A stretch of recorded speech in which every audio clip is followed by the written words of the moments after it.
Good day. Thank you for joining us for another edition of Conversations with AARP in the Virgin Islands. I'm Troy Deshabert-Schuster, State Director for AARP in this territory. December is the world's most wonderful time of the year. AARP is interested in celebrating the cultural wonders observed with traditions and practices that are commonplace in the lives of Virgin Islanders. Here in the Virgin Islands, we have many tried and true holiday traditions, from decorating the inkberry tree to baking holiday tarts to the Christmas serenade featuring Quell ambassadors Stanley and the 10 Sleepless Nights. Today, more modern traditions include watching the annual boat parade and keeping up with Crucian Christmas festival events. But some of the ways the holidays are celebrated in the Virgin Islands may surprise with delight. Recognizing the importance of celebrating Virgin Islands culture, AARP VI is pleased to share this platform with the Virgin Islands cultural bearer, Vivian Fludd of the Crucian Cultural Group. Welcome, Vivian. Good day, good day. Thank you. It's a pleasure to be here with you. Yeah, thank you, and pleasure to have you here. And as most people know, we're related, we're cousins, and Yes. we always have wonderful conversations. So now we can have a public conversation about our wonderful Christmas culture and traditions here in the Virgin Islands. So very pleased to have you on the show with me today. Thank you again for the invitation. Thank you. And so you are the chairperson of the Crucian Cultural Group. Yes, I am. So tell us a little bit about that, and if it's part of a larger organization, and what the Crucian Cultural Group does, and so forth. Just tell us everything about the organization that you represent. Well, we've been growing by leap and bounds. The Crucian Cultural Group is actually a subcommittee under the Christian State Community Alliance. And when we started out, it was how do we try to maintain, preserve, and showcase our culture and the unique traditions of our culture, and really showcase that and preserve it and share it. In no way is it in competition with festival. It's actually complementary to festival. And how do we maintain the things of old that are really unique and special about us? And so under the Christian State Community Alliance, a subgroup was created, and we decided we would call ourselves the Crucian Cultural Group. So it's made up of 13 volunteers, all individuals, and we've have pretty activities that we have throughout the holiday. So it's been an interesting time, and it's been developing. We're in year 4 and heading towards year 5, which is unbelievable. And ARP has participated with us for the last 2 years. So we're Yes. glad to have you as partners. So, when you join us, you don't get to leave. That's right. That's right. No, we're happy to be partners and happy to participate in the celebration of Christmas here in the territory in this way with your organization. And so you mentioned the Christiansted Community Alliance. Yes. Tell us a little bit about that. What does the Christiansted Community Alliance do? Well, the Christian State Community Alliance really focuses on the preservation and the showcasing of those things in Christianstead, um, f- really working complementary with some of the other organizations to address those issues that may be specific to the town of Christianstead, but also look at the territorial issues. That is a 5-member board of directors, 7 members, I'm sorry, board of directors. I sit on that as the secretary treasurer of that organization. But it focuses on Christianstead issues and really serve as a complement to our town, Frederickstead, with both entities then working together to address issues on the island of St. Croix. Wonderful. Yes, I'm familiar with the group Our Town Frederick said, and they do great work there. And As so well. yeah, so I'm happy that both organizations join forces to tackle issues about that are present here on St. Croix in general. So that's really wonderful that there's that kind of alliance between the two, if I may use that term. And so the Crucian Cultural Group is part of, or a committee, a standing committee, right, of the Christian State Community Alliance. And you, as you said, serve on the board of the Christian State Community Alliance, but you're the chairperson of the standing committee of the Got it Christian right. State Community Alliance, which is the Crucian Cultural Group. Did I get all of that Cor- right? You got it right. Don't try to say it fast though, but you got it right. Okay, got it right. Good, good, good. I'm sure that many people in our listening audience appreciate the clarification because we have heard of these two organizations, but then how does it all work together? So the Crucian Cultural Group then focuses on issues or matters of culture and keeping the culture alive and presenting it. Correct. And it was one of the focus, and it is one of the focuses of Christian Said Community Alliance. There are many sub entities that came off of it, and this is actually the first one that rolled out specifically in regards to culture and cultural issues and getting involved in the conversation. And as you said, the biggest focus being what to preserve, to showcase, and to maintain those traditions that may be unique to us and very characteristic and really, um, and we can share with others that is very similar and in some of those things that are unique and very different. Wonderful. And so, talking about all of these wonderful traditions that we have surrounding Christmas, um, tell us some of the traditions and cultural customs that your group works on, that your group works to keep alive.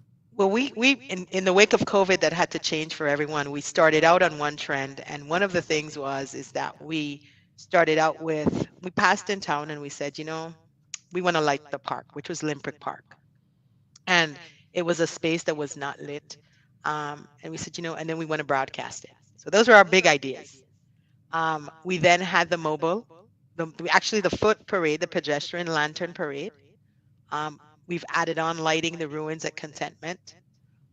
We showcase a number of windows downtown that we pick select sites each year, and at those sites the windows are culturally decorated.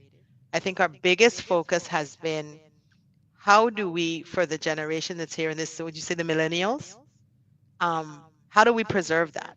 How do we showcase and show what our age group, Troy, was a part of our world? I think I like to say we're the connect generation. Yes. We're connected between our parents and the millennials, and so Yes. our job and our task is very a rather large task. And how do we showcase that in a way that it's understood, while then still incorporating everything else that's going on in our island or our territory? And so we've put it all together. So we have those activities. Those have been our three major activities. Actually, in year 5, we're looking at what can we expand to. And tell us a little bit about the lantern parade, because Yes. that's a really old custom, and then you all changed it up, as you said, because of the pandemic, and made it a lighted automobile parade, Yes, we which I pivoted. observed, and it We was really had to nice. pivot. We pivoted from the point that it was something that we knew we were all being affected by COVID, the limitations, the confinements, and we're like, how do we continue to at least give some individuals some enjoyment, the joy of Christmas? And so we decided, you know what? If we can't have this parade in the street, then let's light up the cars. And so we turned it to a mobile lantern parade. But historically, years ago, the lantern parade was something that was kept at night. You had the masqueraders that participated. You had the Mokojumbis. You had the Indians that I heard, and for us, it has been a great time having conversations and finding out from our elders what they experience, because Right. we know festival. That's now we're the older generation, the new festival. What we're now being exposed to is what our parents experience, and so this was traditionally a nighttime parade with lanterns. Portia had meager means, and so it was just those lit lanterns that they brought down at night in the streets, and the first version of a nighttime parade. And Mhm. so, like I said, we've pivoted. Um, Now that we're in the endemic stage, and we're figuring out, okay, how do we? I don't think we'll be able to shake the mobile parade, so we'll more than likely go back to having the pedestrian parade and as well as the mobile parade. And so talking about lanterns now, for some of the younger people, we're not talking about battery operated LED lanterns, right? We're talking No, about old time kerosene lanterns. kerosene. Yes. We've had to make it seem that you can't have any flammables in this parade, but that's really what it was. So we allowed individuals to substitute and utilize battery operated um, flashlights, but it really was a kerosene oil lamp um, candlelight parade. Right. And that must have been beautiful. Can you imagine the glow of the kerosene lanterns and the candles, all that natural flame illuminating the masqueraders going down the street? That Yes. must have been fantastic. You'd hear about the wild Indians, and you'd hear the stories that we have are so amazing. And we've done sex on different vignettes, um, on getting those stories and archiving those stories with our elders, because it's there. The change is there, but we can't forget from whence we came. So I think that's a large part of our role when we talk about preserving and showcasing and maintaining. Exactly. And the ruins at Contentment, why those ruins? What made you choose those ruins? Those ruins, I think when we selected it, those ruins kind of spoke to all of us in the group, and they were basically hidden there. There's a lot of history as to who resided at those ruins, how it relates to our culture, on the transition from our ancestors to being homeowners. This was one of the first locations, and so we selected that and said, why don't we just light it up? And this year we've added more fixtures to it, um, and so we'll continue to do that. But it has been the part that it plays in our history, and that's the transition that we're having of the Crucian Cultural Group, as to that our activities are not just events or festive events, but that they have a cultural meaning and a significance, and that we can share that information. That we're just not only lighting the ruins, but those ruins have an important part of our history, and other ruins on the island as well. So we've got big ideas onto what we'll continue doing. Wow. Great. So you're going to light up even more ruins in the future then. You're going to be a scavenger hunt of ruins. You'll have to figure out which ruins next will be lit. That's wonderful. That's wonderful. Yeah, and we do have many wonderful ruins all over the island. And Yes, those ruins contain, as you say, so many memories, some yes, painful and some pleasant.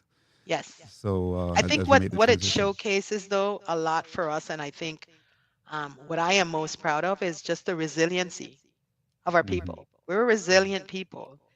We are. When you hear the stories from ancestors, and I'm sure you've had this experience in your role and personally, the things that they had to do to get done to where they are, is interesting, but they persevered. There was Hmm. nothing that was too tough for our ancestors to move forward with.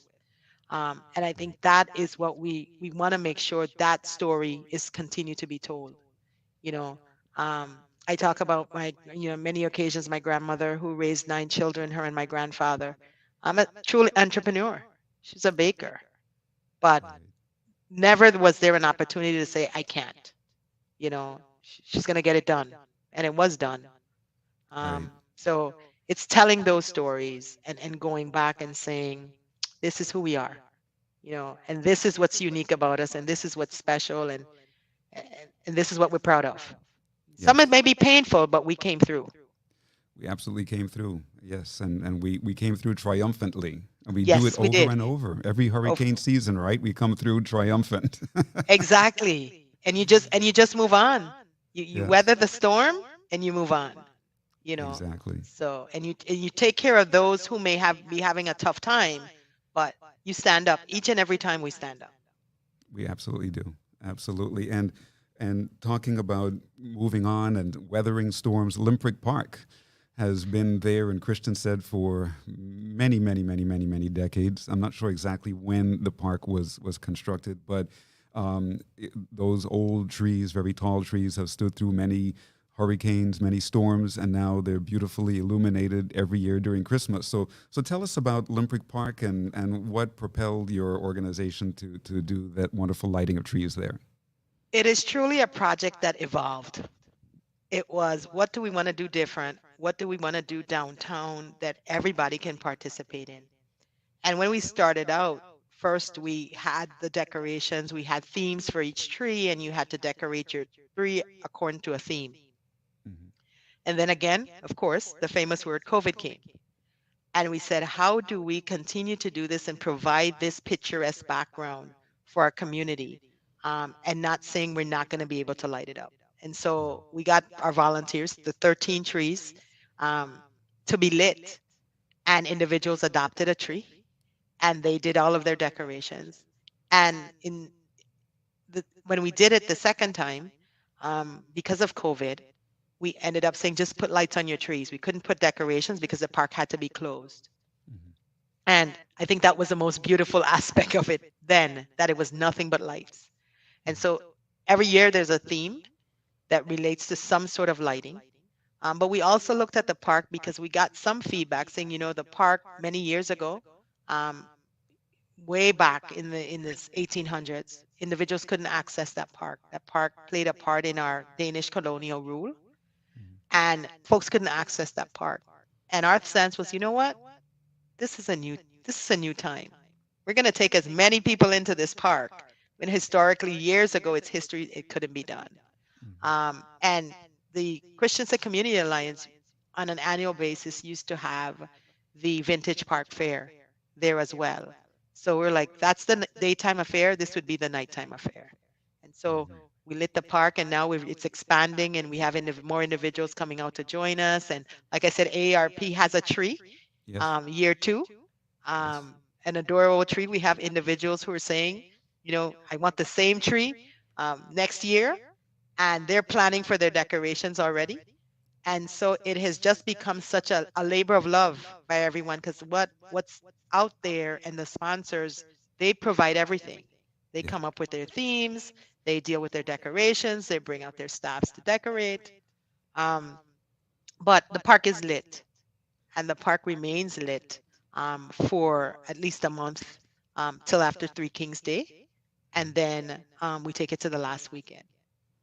We've had family photo nights in the park. People have used the park as their backdrop for their family photos. Nice. So it's just ever evolving. And you said, and when the lights are flipped and the lights go on, you're like, wow. Yes. You've been there with us. You've experienced the feeling. Absolutely. And so that's where we are.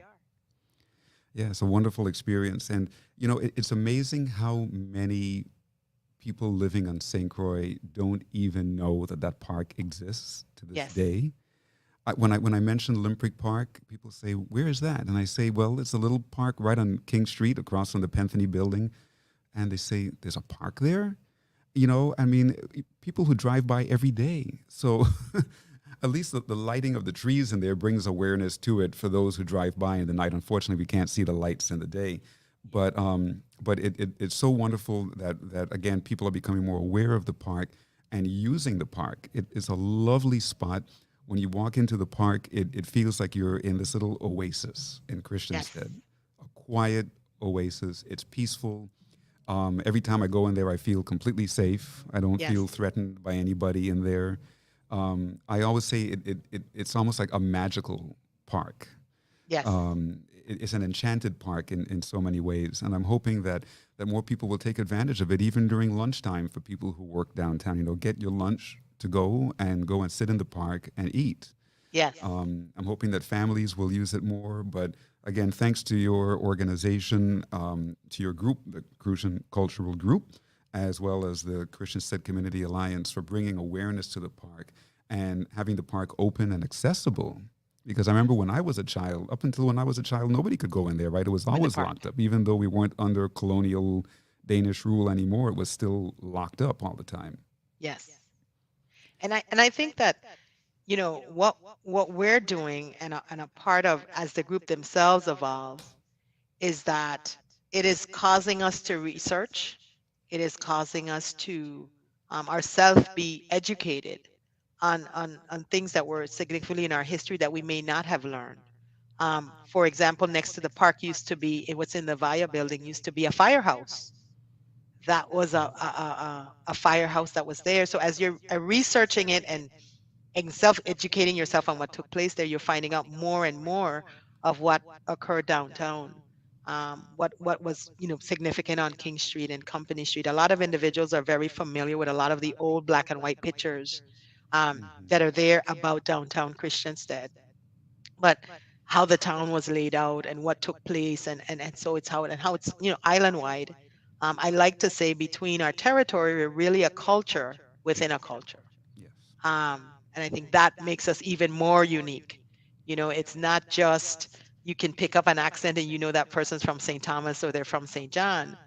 Um, but the fact that within each of our islands, there's a culture within that culture and an experience that's unique territorially that make up these U.S. Virgin Islands. Exactly, exactly. You know, we always hear of St. Croix under seven flags, and so many people think that St. Thomas and St. John were also under seven flags, but they Yes. weren't, you know. Yes. So that alone changes the experience of the people of St. Croix being under seven different flags and having that experience separate and apart for, you know, with regard to several of those flags in Yes. comparison to St. Thomas and St. John. Thomas. And And really, really how each island had its own unique infrastructure and how mhm, that played into the entire Virgin Islands experience. yes, And I think that's is what we should be showcasing. The fact absolutely. that our resiliency, but all those unique things that old ruin, that sits there really has a significant meaning. Hmm. And someone lived there and who Yes. lived there and the role they played. Hmm. And it's for example, as we look culturally, the types of fabric that we use in the territory. Madras is very new to us.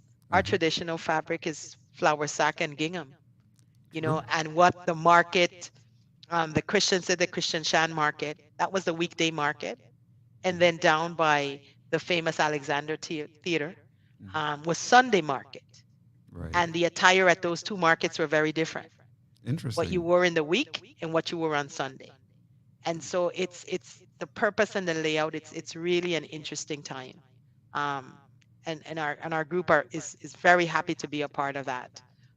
Because sometimes individuals say you got to let go of the past, um, but I think our past is so unique and so special and so important. Besides all of the trials that we had, that it is something that deserves to continue to know. This is who and what we are, and from whence we came, That's right. and be able to share that. Things are Well, going to you know, change. right. You know, and traditions and customs keep us grounded, right? Yes. They keep us grounded. Even to having a birthday cake and lighting candles and singing happy birthday, that's a tradition, right? Yes. And it keeps us grounded. Getting Yes. together around a Christmas tree to open Christmas gifts. You know, all of these things, and whether they're the local customs like cooking kalaloo, Yes. right? And what you And put in eating the it as a kalaloo. family.